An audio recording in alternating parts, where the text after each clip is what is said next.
Okay, well, spread the news. We want to defund the CBC.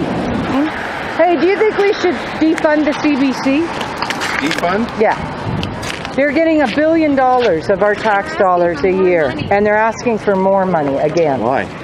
Yeah, this is a good question. If you go in there, they got fancy lunches. They've got beautiful foyer. You know, they all got nice. So they're not Not at all. We're paying as taxpayers $1 billion a year, and you know the food. Learn how to survive like the rest of them. Exactly, brother. And How come other news stations can do it and you can't? That's right, because they don't have the competition. We're paying. They've got no sportsmanship. And you know that food banks are going without food this year, and these guys want more money.